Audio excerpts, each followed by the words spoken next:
एक तरफ मनुवादी कहते रह गए जात पात और दलितों पर अत्याचार अब खत्म हो चुका है, और दूसरी तरफ मेरठ के सरधरा थाना क्षेत्र के कपसाड़ गांव में एक सवर्ण लड़के पारस सिंह ने 9 जनवरी को खेत को जाती हुई एक दलित मां के ऊपर फरसे से हमला कर उनकी हत्या कर दी और उनकी बेटी के साथ छेड़छाड़ कर उसे अपने साथ ले गया। अब यहाँ कोई नहीं कहने आया कि दलितों पर अब अत्याचार खत्म हो चुका है। बात जाति विशेष के होने के कारण से सरकार से लेकर प्रशासन तक सब कोई चुप है। ध्यान दीजिए, ये कोई इक्का दुक्का घटना नहीं है।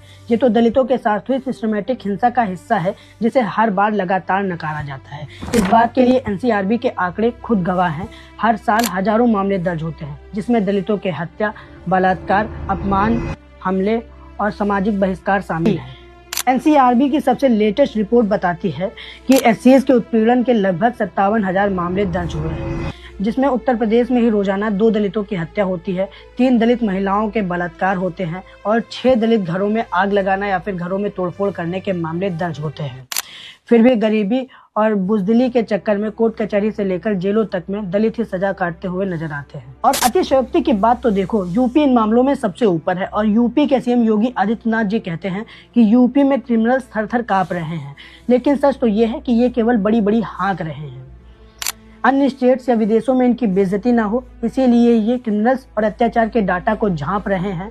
ये झूठ नहीं, मैंने सच बताया है। इन्होंने हाथरस गैंगरेप केस से लेकर उन्नाव गैंगरेप केस तक सब कुछ दबाया है। हर केस में जाति का एंगल हटाकर इन्होंने आपसी विवाद बनवाया है। प्रशासन ने हम काम कर रहे हैं ये कहकर केवल मन बहलाया है। वैसे ही इस मेरठ वाले केस में भी करने की कोशिश चल रही थी। लड़के की उम्र 17 साल बता रहे हैं और पंचायत से भी 50,000 रुपए देने की बात सामने ला रहे हैं ताकि लड़की पर इल्जाम लगाया जा सके। लड़की ने अपनी मां का मर्डर किया है ये बताया जा सके। ये तो सही हुआ, सही जगह पर सही समय पर भीम आर्मी और चंद्रशेखर आ गए, वरना तो ये पूरे केस को घुमाने वाले थे, पीड़िता के परिवार को ही फंसाने वाले थे। अब ये ऊंच नीच की गाज इतनी भारी पड़ रही है, कोर्टों में दलित उत्पीड़न की फाइलें भारी मात्रा में सड़ रही हैं, क्योंकि पैसे वाले और पावर वाले जल्दी ही छूट जाते हैं। दलित कोर्ट कचहरी के चक्कर लगाकर टूट जाते हैं।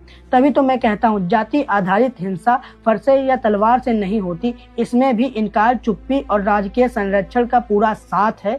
और आज जो दलितों पर अत्याचार हो रहा है, इसमें भी सरकार का पूरा हाथ है।